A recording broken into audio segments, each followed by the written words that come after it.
On September 11, 2001, I was given a second chance in my life. And that day started for me like most other work days. September 11th, I was a firefighter with Engine Company 24.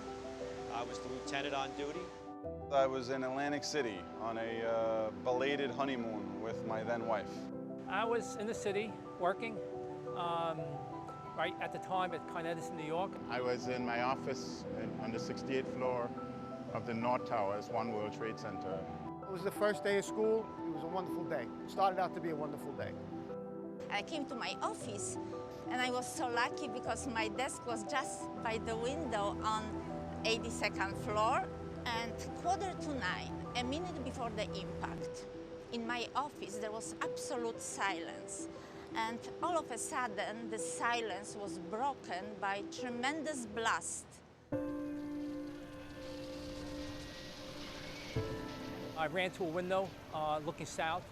I saw the plane embedded into the first tower. Once we got the call, I didn't even know who was working yet. I ran over to the fire truck and we all jumped in the rig. At that point, my brother and my sister are both cops. My father was a New York City firefighter. I knew that 2 out of the 3 were working that day. So I go into the office in Brooklyn Bay Ridge, and the captain briefs us, and he said, apparently we're under attack. He ordered us to put our uniforms on and make our way over to the World Trade Center. Everybody had left the floor, and the phones were ringing. And when I answered the phone, it was one of the cops from our police department. And they informed me, the cop said, a plane hit the building. That was his words, a plane hit the building. So I immediately ran toward the door. When I got to the door, the entire hall on my floor was already filled with the black, dark smoke. And I thought, that's it, that's the end of my life. I will die. I couldn't get in touch with my family members, couldn't leave, couldn't get here if I wanted to. So I basically just had to sit and wait to hopefully hear good news. We couldn't get over, the bridge was closed, the tunnel was closed. So we commandeered some small fishing boats and they ferried us over on the Hudson. You know, many firefighters always talk about, you know, I'll see you at the big one. You know, we knew that would probably be the biggest fire that we would ever fight. Then the alarms went off. And so when the alarms went off, I realized it's not a drill, you know, it's real. So I left, got into the stairwell, and made my way down. It took me over an hour to get out of the tower. When I was on 44th floor, the second tower was hit. When I got down to the plaza level, there were people in the North Tower who were jumping off the building. And so one of my colleagues stopped me and said, don't go out there because you could get crushed, because a number of people, they went out to outside onto the plaza and got crushed actually from people jumping off the building. We were on the 35th floor with 3 other companies, and there was a chief there, and we had actually gotten a mayday, get out of the building over his radio. And then all of a sudden the North Tower started to sway. All I remember is hearing sort of like a snap, you know, something snapping. You know, it's a loud sound. But then heard somebody say, take cover. Then I felt this big shock wave, and all of a sudden it went pitch black.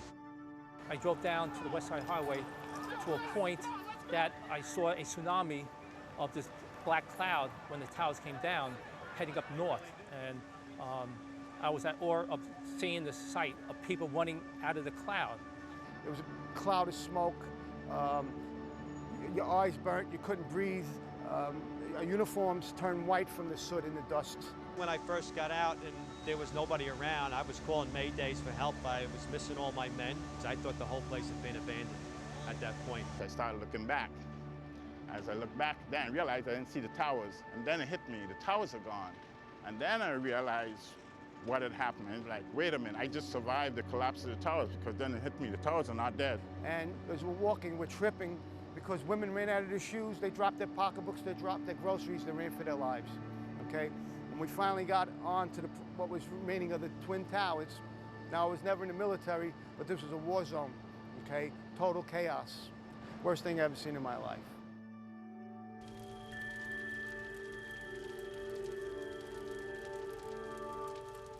My brother was finally able to get in touch with me, and he said, I'm fine, Rachel's okay, my sister.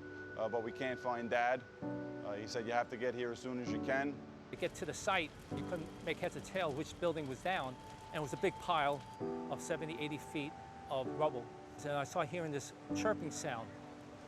The sound I heard is a device that each firefighter has on their self-contained breathing apparatus. And this device is a motion sensing device that as firefighters are walking and moving around, it stays silent. And it was really eerie and painstakingly heartbreaking to hear sounds coming from the pile. We lost 343 members altogether. About 80 of those guys I knew. You know, that's very hard to live with. We went to the first command center that we could find, and we would just go up to the firefighters and say, Bobby Crawford, 11904, that was his badge number. Have you seen anything? Have you heard anything? And they didn't pull one person out of their site all day. And then I realized that nobody was coming home. One of those people was my dad. That's how I found out. Once I found out what had happened, the world had changed. And I got to tell you, the first thought was I have to go home to my children, okay? I was scared. It was a frightening feeling. When I was walking home in Brooklyn with many people on that day, covered with dust, and I was completely depressed. I thought that's the end of the world, and all of a sudden, there was a woman standing on the sidewalk with a little girl. This woman had a simple paper towel in roll. And this little girl was providing to each of us a piece of paper towel to clean our faces. You know, this little thing, that was a little thing, but it meant so much to me on September 11, 2001, because I knew there are still good people on this world, and to me, that's something that changed so much my life after 9/11.